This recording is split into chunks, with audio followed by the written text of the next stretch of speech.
Halo pemirsa dimanapun Anda berada, video ini diciptakan karena banyaknya permintaan demo software Accurate dari berbagai wilayah di Indonesia. Melalui video ini, diharapkan bisa memberikan pengetahuan kepada Anda mengenai software Accurate, sekaligus memberikan gambaran mengenai cara kerja dan apa saja yang bisa dihasilkan oleh software Accurate ini.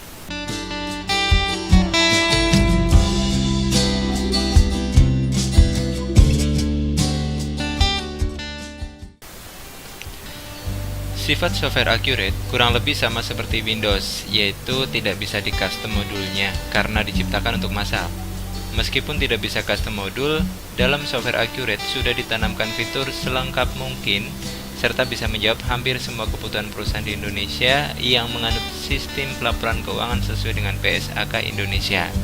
Jadi untuk perusahaan yang tidak menerapkan PSAK untuk pencatatan laporan keuangannya akan sulit menggunakan Accurate.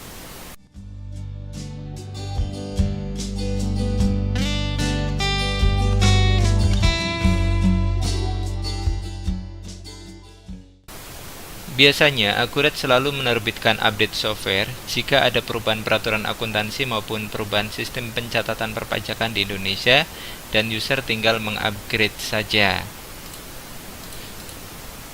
Ini adalah versi dari Accurate yang kita gunakan untuk demo saat ini. Jadi nanti kalau ada perubahan pasti versinya akan naik dari 5.0 menjadi 5.1 sampai 5.9 dan seterusnya.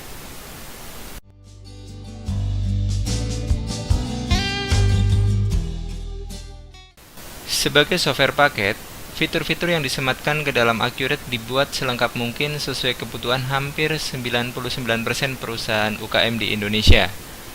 Beberapa fitur umum yang selalu dibutuhkan oleh perusahaan UKM antara lain adalah sebagai berikut. Yang pertama adalah client server. Accurate bisa diakses oleh beberapa komputer dalam waktu yang bersamaan tanpa bentrok. Yang kedua, multi-user. Satu database bisa diakses oleh banyak user dengan hak akses user yang dapat dibedakan sesuai job desk masing-masing. User-user tersebut bisa dibatasi haknya untuk bisa edit atau tidak, bisa hapus transaksi atau tidak, bisa lihat laporan tertentu saja yang diizinkan, dan lain sebagainya tergantung settingan dari administrator usernya. Fitur selanjutnya adalah multi-currency. Accurate bisa mencatat transaksi dalam berbagai jenis mata uang asing yang jumlahnya tidak dibatasi. Dan Accurate akan menghitung laba rugi selisih kurs masing-masing transaksi jika terjadi pembayaran ataupun saat penyesuaian rate akhir bulan. Fitur yang selanjutnya yaitu multi-warehouse. Bisa memisahkan stok barang di banyak lokasi gudang bagi perusahaan yang memiliki lebih dari satu gudang. Bagi perusahaan yang memiliki stok, metode persediaan yang dapat dipilih di Accurate adalah FIFO atau average. Dan yang selanjutnya, menyusutkan aktiva tetap secara otomatis pada saat proses akhir bulan berdasarkan metode penyusutan yang dapat dipilih, mulai dari metode garis lurus atau straight line method, sum of year digit method atau angka tahun, dan double declining method atau saldo menurun, serta masih banyak lagi fitur-fitur yang tentunya sangat dibutuhkan oleh Anda sudah disediakan di dalam software Accurate.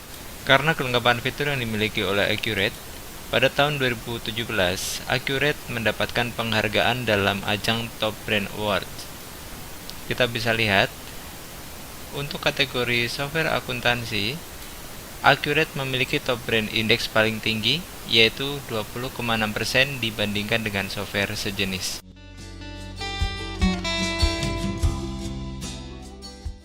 Accurate merupakan software akuntansi paket siap pakai yang terdiri dari beberapa modul yang saling terintegrasi, antara lain General Ledger, Kas Bank, Inventory, Sales, Purchase, Fixed Asset, List, RMA, Project, Manufaktur, dan e-faktur.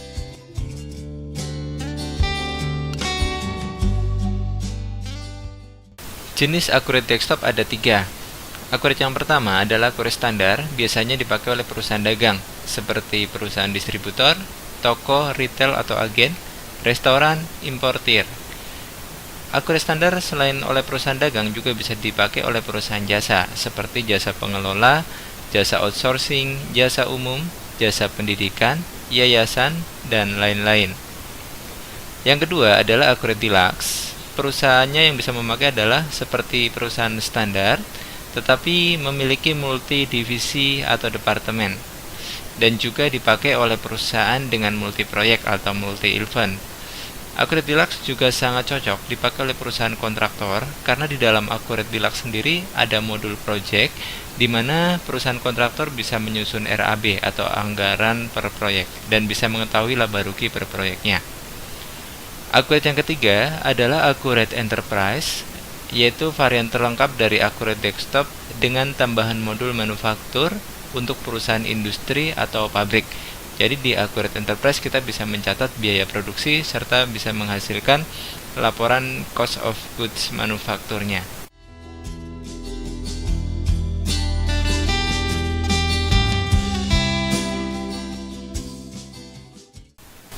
Untuk presentasinya kita akan coba menggunakan data contoh yaitu di menu Explore Sample Company.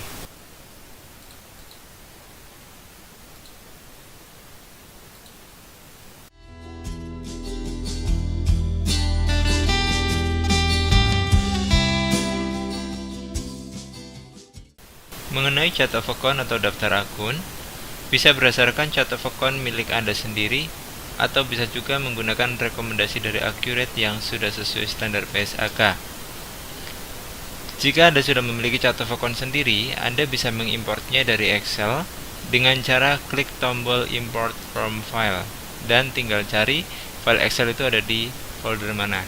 Yang perlu diperhatikan adalah penomoran akun maksimal 30 karakter, bisa berupa huruf, angka, spasi, ataupun titik.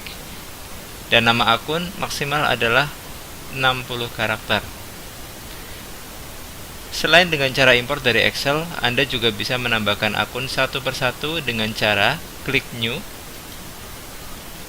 Lalu kita tentukan tipe akun yang akan kita buat, misalkan tipenya beban atau expense.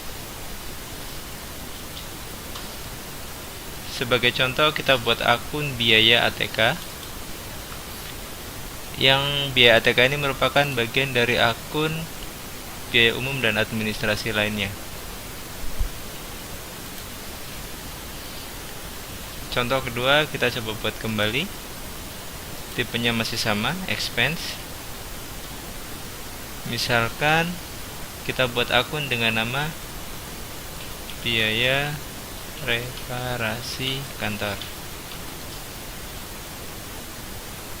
merupakan subakun dari biaya umum dan administrasi lainnya.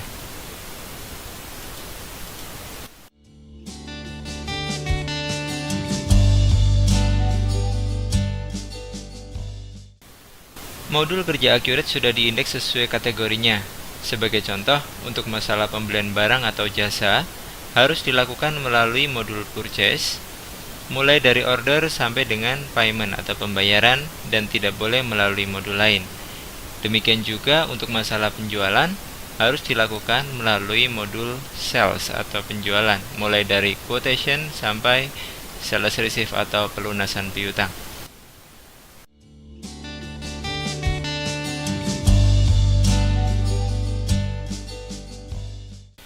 Untuk menjelaskan cara kerja Accurate, saya akan memberikan simulasi dengan menginput beberapa transaksi ke dalam Accurate, sehingga Anda bisa memahami cara kerja Accurate dan mendapatkan gambaran penerapannya untuk transaksi perusahaan Anda. Kita coba mulai dari inventory terlebih dahulu. Untuk melihat daftar barang dan jasa, Anda dapat mengklik inventory, lalu pilih item. Daftar barang dan jasa bisa Anda import dari Excel jika Anda sudah memiliki daftar barang dalam bentuk Excel dengan cara klik Import from File, lalu cari folder tempat Anda menyimpan file Excel tersebut. Selain dengan cara import dari Excel, kita juga bisa memasukkan daftar barang dan jasa satu persatu dengan cara klik New. Kita akan menemukan 3 jenis inventory di Accurate. Yang pertama adalah inventory part, yang kedua non-inventory part, dan yang ketiga adalah service. Inventory part adalah barang yang bisa kita beli, kita stok di gudang, dan kita kontrol stoknya, dan bisa kita jual atau kita pakai. Non-inventory part adalah barang atau bukan barang yang bisa kita beli tetapi tidak diakui sebagai stok, melainkan kita akui sebagai biaya, beban, ataupun aset lain selain persediaan. Dan yang ketiga adalah service, yaitu bisa kita jual jika perusahaan kita menjual jasa. Sebagai contoh, kita buat satu nama barang dagangan dengan tipe inventory part, misalkan namanya antena parabola. Kode dari barang tersebut misalkan NT strip PRB strip 001. Unitnya pieces. Nah, di sini GL account-nya kita bisa set ke persediaan misalkan elektronik. Di sini akan menjadi penjualan elektronik. Untuk returnya adalah persediaan elektronik. Ini adalah contoh barang dengan tipe inventory part. Antena parabola PF 5000. Contoh yang kedua, untuk barang dengan tipe non-inventory part, kita create new. Tentukan tipenya adalah non-inventory part. Misalkan kita buat kodenya ATK strip 001. Namanya misalkan kertas print ukuran A4. GL account-nya kita alihkan, karena ini adalah non-inventory part, kita tidak akan mengalihkan ke persediaan, tetapi ke biaya ataupun ke aset selain persediaan. Untuk kertas print, kita coba alihkan ke biaya ATK.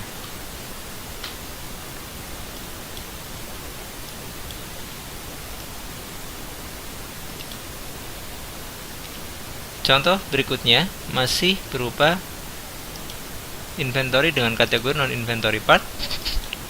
Misalkan kita buat adalah reparasi kantor. GL account-nya kita alihkan ke biaya reparasi kantor.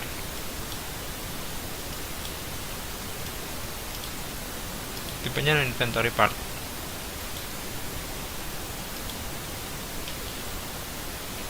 Dan untuk yang ketiga, kita buat contoh items dengan tipe service.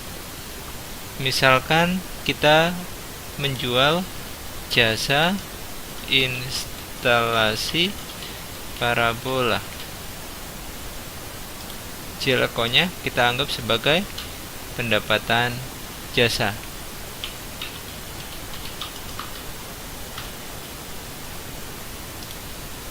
Jasa instalasi parabola.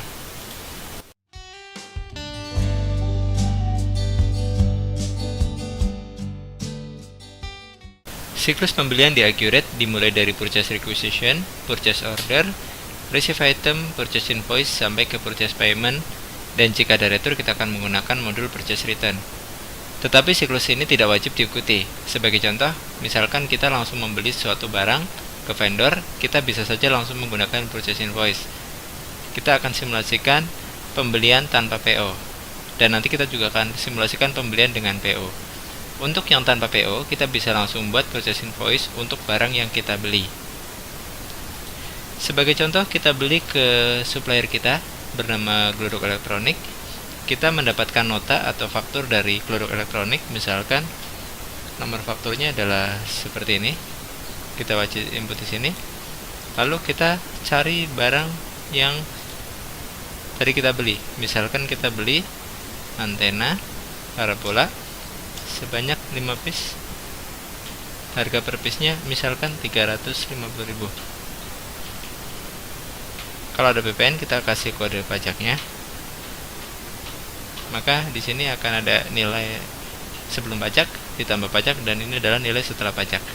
Jika pembelian kita adalah termasuk dengan pajak, kita bisa centang inclusive tax yang ada di sini. Sehingga yang kita bayar 1750 adalah include PPN. Tapi kalau belum include, kita hilangkan centang di inclusive tax yang ada di sini. Untuk bukti pembelian kita bisa lihat atau kita cetak, ataupun kita hanya simpan sebagai arsip. Dan untuk dapat diketahui bahwa transaksi yang diinput oleh user seperti ini, misalkan kita input purchase invoice atau faktur pembelian, transaksi tersebut sudah langsung mengupdate jurnal accounting-nya. Sebagai contoh, transaksi purchase invoice ini adalah menghasilkan jurnal persediaan elektronik, ada PP masukan, dan ada hutang usaha kita bertambah.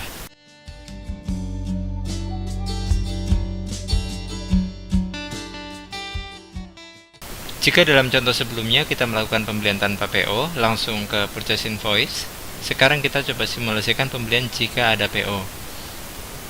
Kita akan buat PO atau surat pesanan orderan ke vendor atas barang yang ingin kita beli. Sebagai contoh, kita buat PO ke Glodok Elektronik. Kita akan order antena parabola.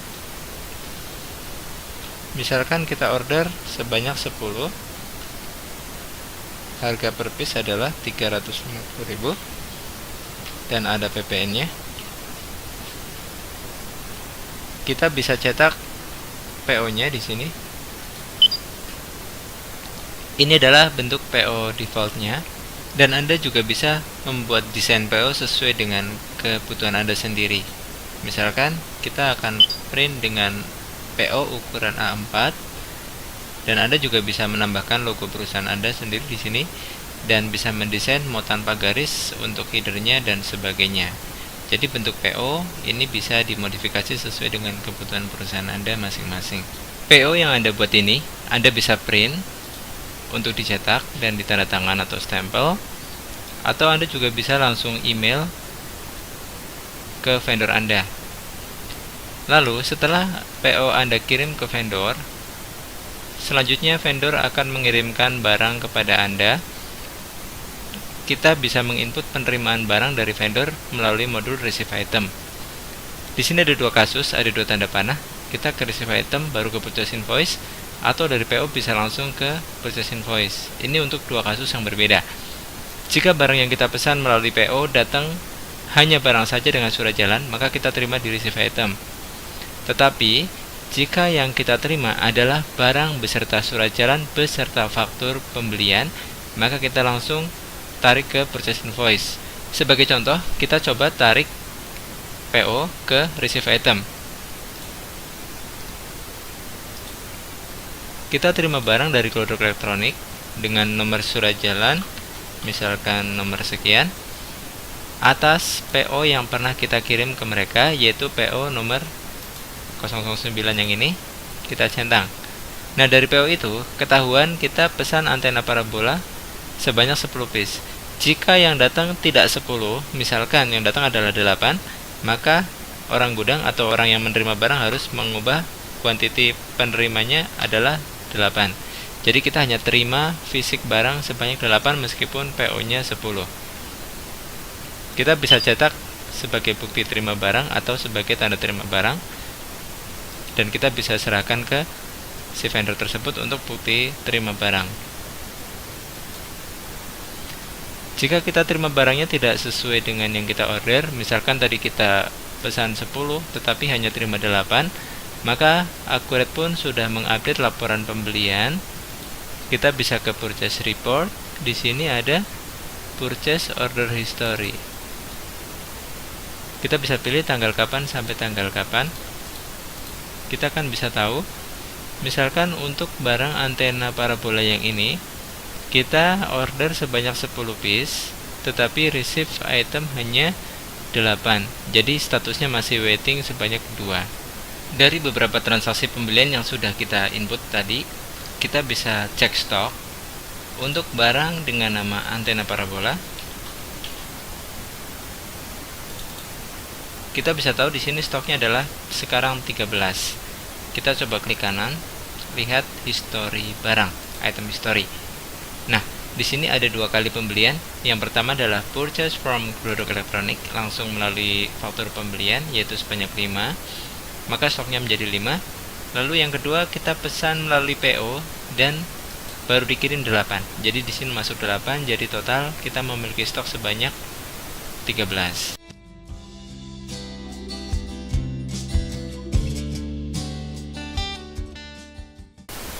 Seperti telah dijelaskan sebelumnya bahwa Accurate bisa mencatat transaksi pembelian barang atau jasa non-inventory part yaitu barang atau jasa yang bisa kita beli tetapi tidak kita akui sebagai stok, melainkan kita akui sebagai biaya.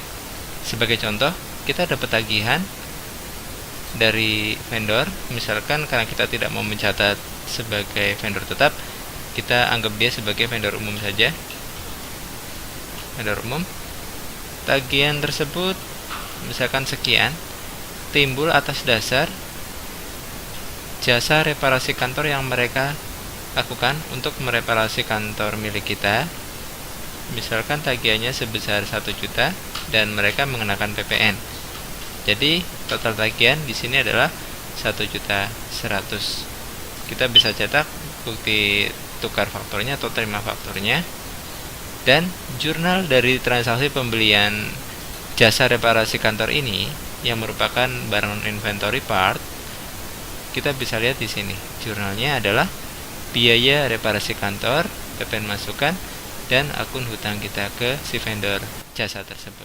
Begitu juga kalau kita membeli barang non inventory part, seperti contoh adalah ATK.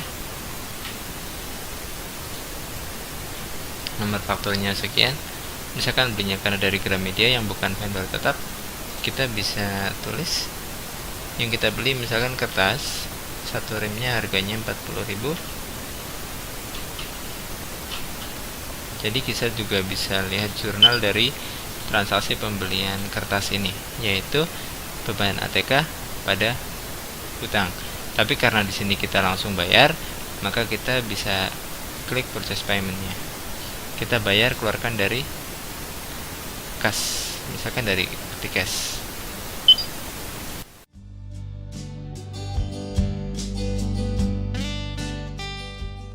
Mungkin ada yang bertanya, bagaimana jika ada transaksi dengan mata uang asing? Sebagai contoh pembelian dengan mata uang asing. Jawabannya, karena accurate multi currency, maka bisa mencatat transaksi dengan mata uang asing. Yang perlu kita perhatikan adalah kita perlu setup dulu untuk currency-nya. Mata uang yang akan kita gunakan harus di setup dulu di sini. Kalau belum ada, tinggal klik new saja. Jika sudah, kita tentukan juga nama vendor atau suppliernya di daftar vendor atau customer. Untuk vendor, contoh adalah Smart Tool Corporation. Kita bisa transaksi ke mereka dengan mata uang US. Di currency-nya kita pilih US di sini. Dan termnya kita bisa tentukan mau 30 hari, 60 hari, atau 90 hari, atau sesuai dengan kesepakatan kita dengan mereka. Jika sudah, transaksinya sama seperti transaksi yang rupiah. Sebagai contoh, kita ke purchase. Kalau kita input PO dengan vendor yang memakai mata uang asing, sebagai contoh adalah Smart Tool Corporation, maka kita diminta memasukkan rate yang berlaku hari ini. Sebagai contoh, kita buat rate-nya adalah 13.000. Lalu kita pilih barang yang akan kita pesan, itu namanya apa? Misalkan antena parabola, dan kita tinggal isi harga sesuai US-nya. Misalkan sekitar 10 US atau 30 US. Kita cetak PO-nya. Di sini pun nilainya adalah US. Kita bisa taruh USD di depannya. Tinggal tergantung dari settingan tampilan PO-nya saja. Demikian juga saat kita tarik ke invoice dari PO ini. Kalau PO kita sudah kirimkan ke vendor, di sini kita bisa tarik ke invoice. Misalkan vendornya tadi Smart Tool Corporation, rate-nya 13.000. Kita masukkan nomor PIB atau nomor invoice dari mereka.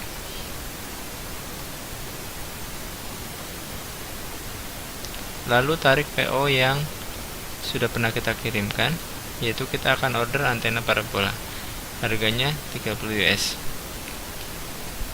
Untuk biaya-biaya yang terkait dengan pengadaan barang ini atau untuk pembelian ini kan biasanya ada biaya-biaya import, ada custom clearance, biaya masuk dan sebagainya. Kita bisa menambahkan biaya-biaya tersebut di expenses ini. Sebagai contoh, biaya masuk Nah, biaya masuk dan custom clearance dan sebagainya biasanya adalah dalam bentuk rupiah, tetapi di sini kita harus mengkonversikannya ke USD. Misalkan dalam rupiahnya sekian, kita bagi dengan rate, maka akan ketemu angkanya dalam bentuk USD. Misalkan USD-nya di sini 2. Terus custom clearance dan sebagainya saya buat misalkan biaya angkut pembelian saja, biar simple, 5 US. Jika ingin menambahkan biaya-biaya tersebut ke dalam HPP barang yang kita beli, kita centang apply to item yang ada di sini. Maka nilai ini akan menjadi HPP barang yang kita beli. Kalau barangnya ada banyak, akan dibagi ke masing-masing barang berdasarkan quantity dan nilai dari barang yang dibeli. Jadi nggak dibagi rata berdasarkan hanya quantity, tetapi akan diproporsionalkan. Jadi harga yang mahal akan kebagian expense yang lebih mahal juga. Dan to other vendor, ini artinya kalau biaya-biaya ini ditagihkannya bukan ke Smart Tour Corporation, tetapi ditagihkannya oleh forwarder. Kita pilih vendor forwardernya di sini. Misalkan forwardernya adalah ini aja ya, sebagai contoh. Jadi kurang lebih pembeliannya sama kayak pembelian biasa, tetapi yang disetting adalah mata uangnya dan biasanya ada expense di sini. Ada biaya tambahan selain HPP barang tersebut. Pertanyaan lain yang sering ditanyakan saat presentasi adalah potongan PPh 23 saat pembelian dan penjualan. Jadi untuk pembelian dan penjualan yang ada PPh 23, untuk pencatatan PPh 23 dilakukan pada saat payment atau pembayaran. Sebagai contoh, untuk pembayaran pembelian yang ada potongan PPh 23-nya, kita lakukan purchase payment misalkan ke vendor umum atas dasar invoice yang ini. Kita diharuskan membayar 1.100.000, tetapi karena ini adalah jasa, kita bisa potong PPh 23-nya dengan cara klik kanan, pilih PPh 23 dan pilih akunnya PPh 23. Tipe jasanya adalah misalkan jasa teknik. Di sini sudah terhitung dengan sendirinya nilai PPh 23 dari DPP invoice-nya, yaitu 20.000. Kita bisa cetak bukti pembayaran serta kita bisa cetak bukti potong dari PPh 23-nya. Seperti ini. Dan kalau kita lihat jurnal dari transaksi purchase payment dengan potongan PPh 23, kita bisa lihat jurnalnya, yaitu hutang kita berkurang, sudah kita bayar, ada potongan PPh 23 dan BCA kita berkurang hanya 1.080.000, bukan 1.100.000 karena kita potong PPh.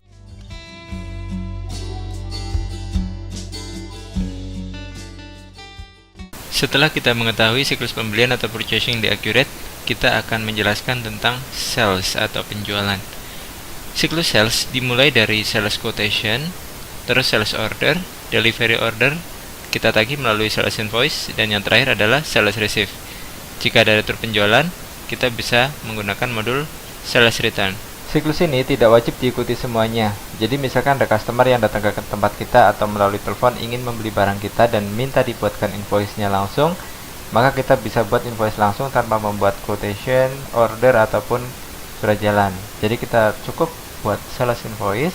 Misalkan nama customernya adalah ini, barang yang akan dibeli misalkan antena parabola sebanyak 1, harganya 450.000. Misalkan gak ada pajak, maka kosongkan saja kolom teksnya dan kita langsung print invoice-nya. Untuk pembayarannya kita bisa langsung ke sales receive. Kalau dia langsung bayar, dia misalkan bayarnya cash, jadi maksudnya ke kas. Lalu kita cetak kwitansinya.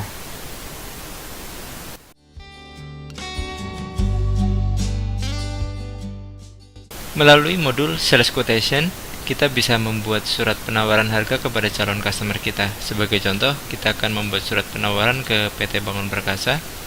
Barang yang akan kita tawarkan misalkan antena parabola sebanyak 1 piece dengan harga Rp450.000, kena PPN, dan kita juga bisa menawarkan jasanya. karena di awal presentasi kita sudah sebutkan bahwa Aquarid bisa menjual jasa. Sebagai contoh, jasa instalasi parabola. Misalkan harganya 100.000 per pemasangan. Kita bisa cetak sales quotation. Ini adalah bentuk defaultnya, tapi kita juga bisa desain sendiri untuk formatnya. Misalkan seperti ini, ada logo perusahaan. Kita juga bisa memberikan term and condition, jadi si calon pembeli bisa tahu syarat dan ketentuan kalau beli produk atau jasa di perusahaan kita. Untuk sales quotation ini belum terbentuk jurnal apapun, belum memotong stok juga. Jika penawaran yang kita berikan ke PT Bangun Perkasa tadi disetujui oleh Bangun Perkasa dan akhirnya PT Bangun Perkasa order ke kita atas barang yang kita tawarkan, maka kita bisa mengarsip PO yang mereka kirimkan kepada kita. Kalau ada PO ya. Jika kalau nggak ada PO nggak apa-apa. Tetapi kalau ada PO kita bisa arsip di sini di sales order. Kita terima PO dari Bangun Perkasa dengan nomor PO dari mereka, misalkan PP strip PO strip 009. Mereka order ke kita atas dasar penawaran yang pernah kita buat, yaitu nomor sekian. Yang kita tawarkan adalah antena parabola dan jasa instalasi. Kalau mereka mau membeli satu, kita tulis tetap sesuai dengan penawaran. Tapi kalau mereka ordernya 2, kita bisa ganti kuantitinya jadi 2.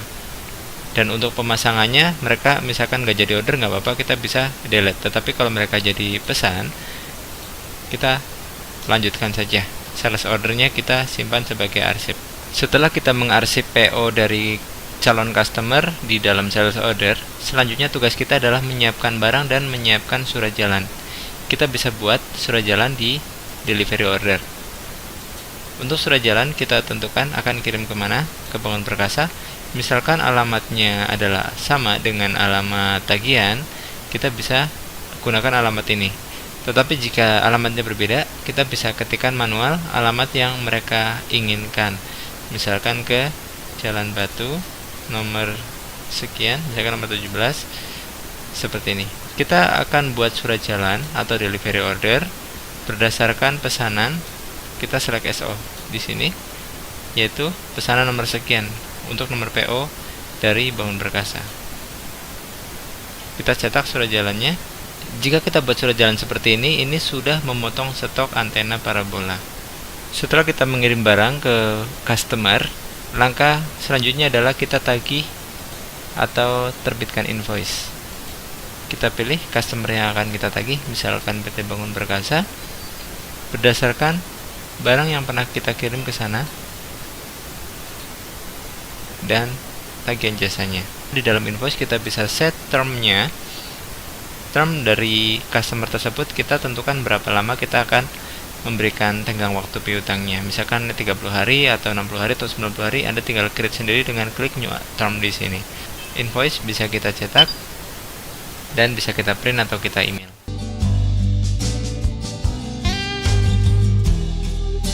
Dari transaksi pembelian dan penjualan, mungkin kita akan melihat sedikit update dari reportnya. Sebagai contoh, kita lihat report, index to report. Di sini ada account receivable and customer. Kita bisa lihat outstanding invoice atau laporan piutang kita. Di sini kita bisa lihat untuk laporan piutang sampai dengan detik ini seperti ini. Contoh, kita punya piutang ke Bangun Perkasa sebanyak 1 invoice yang tadi kita create. Ada juga piutang-piutang ke PT lain per invoice dan per amount. Di sini ada age for due-nya. Jadi ini jatuh temponya berapa hari lagi. Bahkan kita bisa lihat di sini ada aging dari piutang tersebut. Ada yang belum jatuh tempo, ada yang sudah lebih dari 1 hari jatuh temponya, bahkan ada yang sudah lebih dari 91 hari jatuh temponya. Ini kita bisa double klik angka yang ada di report ini. Sebagai contoh, report ini kita bisa double klik, ternyata ada piutang ke PT Santosa yang belum dibayar dari 91 hari yang lalu, udah jatuh tempo.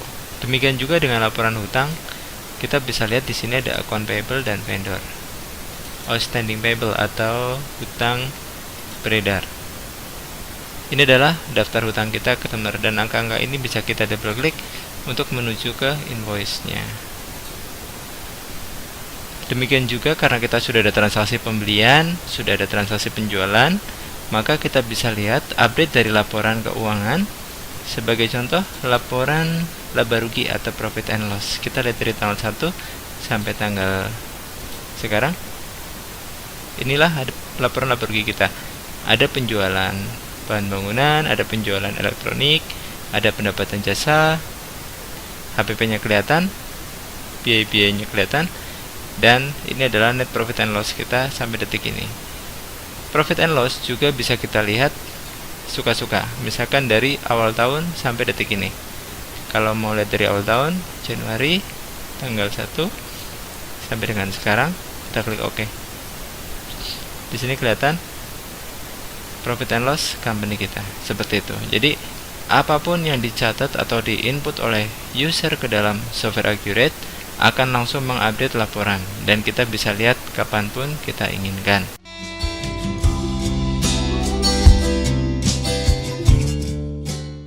Untuk mencatat transaksi di luar jual beli barang dagangan atau jasa, kita bisa menggunakan modul Kas Bank, bisa juga menggunakan modul Journal Voucher yang ada di General Ledger. Ini adalah Journal Voucher. Sebagai contoh, mutasi antar bank, misalkan kita mengisi kas kecil, mengisi kas toko contohnya sebesar 500.000 yang uangnya kita ambil dari Bank BCA. Bukti jurnalnya kita tinggal preview di sini. Untuk pencatatan biaya-biaya operasional, kita bisa menggunakan Kas Bank. Kita bisa pilih payment. Sebagai contoh, kita keluarkan dari Bank BCA untuk pembayaran, misalkan biaya listrik sebesar 600.000, biaya ekspedisi, pos dan materai misalkan 200.000, dan sebagainya. Lalu kita kalkulasikan dan kita cetak bukti pengeluaran biayanya. Jurnalnya pun sudah dihasilkan oleh Accurate. Kita bisa lihat di sini. Biaya listrik ada sekian, biaya ekspedisi sekian, sehingga keluar dari bank nilai sekian. Modul Kas Bank Deposit digunakan untuk mencatat penerimaan lain-lain selain dari jual beli barang dagangan dan jasa. Sebagai contoh, masuk ke Bank BCA bersumber dari pendapatan bunga bank, sebagai contoh 29.000. Kita hitung di sini untuk memastikan, dan kita bisa cetak bukti depositnya. Yang terakhir kita ingin jelaskan adalah mengenai General Ledger period end. Ini adalah proses akhir bulan yang harus dilakukan. Fungsi dari period end ini ada dua. Yang pertama adalah menyusutkan semua fixed asset yang sudah diriliskan di dalam fixed asset. Jadi aset yang sudah diriliskan di sini akan disusutkan berdasarkan metode penyusutan yang sudah di-set masing-masing. Dan fungsi yang kedua dari period end ini adalah menyesuaikan rate akhir bulan. Misalkan dalam bulan tersebut banyak transaksi dengan mata uang asing yang rate-nya bervariasi. Misalkan ada yang 12.100, ada yang 12.300, ada yang 13.000 dan sebagainya. Kita seragamkan di akhir bulan rate-nya berapa. Misalkan kita buat rate-nya 13.000. Untuk Singapura dolarnya misalkan 7.000. Jepang yennya misalkan 200. Lalu kita oke. Maka Accurate akan membentuk sebuah jurnal di akhir bulan dari list General Ledger Account History. Kita bisa lihat pada tanggal 31 bulan ini, karena kita tadi lakukan period end, kita akan melihat ada jurnal voucher yang dihasilkan, yaitu penyusutan dan laba rugi selisih kurs. Ini adalah jurnal penyusutan yang dihasilkan secara otomatis oleh Accurate. Dan ini adalah penghitungan laba rugi selisih kurs yang dihasilkan dari proses akhir bulan. Dari sini kita bisa lihat laporannya, report, index to report. Jika kita lihat report, profit and loss, misalkan tanggal 1 sampai akhir bulan nanti, akan kelihatan ada laba rugi terrealisasi, ada laba rugi belum terrealisasi, dan ada juga biaya penyusutan. Selain profit and loss, kita juga bisa melihat neraca. Di financial statement, ada neraca standar, ada variance control, multi period, compare period, dan sebagainya. Ini adalah contoh dari neraca kita. Ada aset terdiri dari current asset, fixed, dan sebagainya. Semua laporan yang ada di Accurate bisa kita simpan ke format PDF, ke format CSV, atau ke gambar, ataupun kita mau ekspor ke Excel. Sebagai contoh, kita akan ekspor ke Excel. Kita simpan hasil ekspornya di desktop.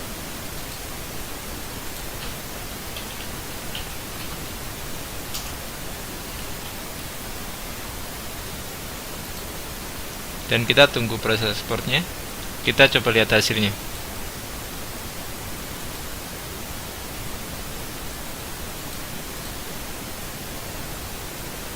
Ini adalah hasil ekspor dari Accurate ke Excel.